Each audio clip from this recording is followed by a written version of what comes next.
Patients with epilepsy, cancer, chronic pain, Crohn's disease, PTSD, and even autism are some who might be legally treated with medical cannabis. The Utah Marijuana Initiative, known as Proposition 2, will ask voters to legalize medical marijuana this fall. While the intention of the bill may benefit some, it may also get into the hands of youth. It's going to be a door opener to recreational marijuana, which we've seen in Colorado and in Oregon, the increase in use of youth. The Washington Youth Coalition added marijuana to its list of substances that youth will soon need to face and say no to. That's why we do these trainings and we have the Youth Coalition, is so that we can educate the kids and they can educate their peers on substance abuse and target them at this age, and so when they get older that they don't use. Vaping by youth in Washington County has already seen a 300% increase. Because marijuana can be used in these devices, they believe the access will become easier and more prevalent if Prop 2 passes.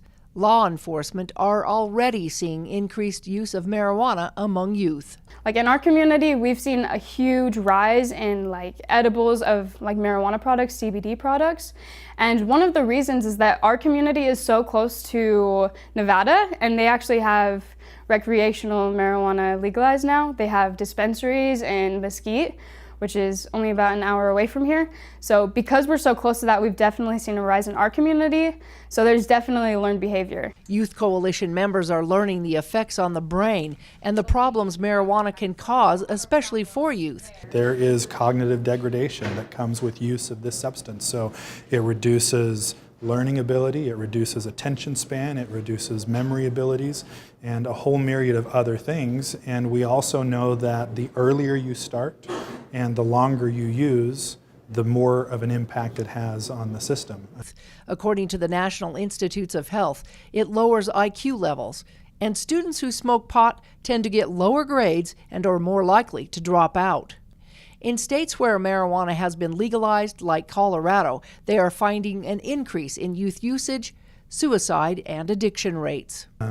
It's about 1 in 10 adults that use marijuana that will become addicted. If you start when you're younger, it's about 1 in 6. So it's a much higher likelihood of addiction the earlier you start. Many of these students don't want to see their peers go through the problems they've had to grow up with substance abuse. And personally, growing up, I've seen the results to that. And it was very harmful, not only to them, but to me as well. Part of this training is to go over Prop 2, the proposition on medical marijuana, and the importance of knowing what it means to protest that, or to say that it's going to impact our community in a negative way. And while these youth may not have a say on the ballot, they can voice their concerns based upon what they've learned. They only hope that others are willing to listen. The problem is that it's kind of hard to stop once it's been going. And that's how we feel with the Prop 2 coming out, is once this medical marijuana comes out, then this can eventually lead to recreational marijuana. And once recreational is legalized, it's going to be really hard to pull back. In Washington County, Melissa Anderson, Community Education News.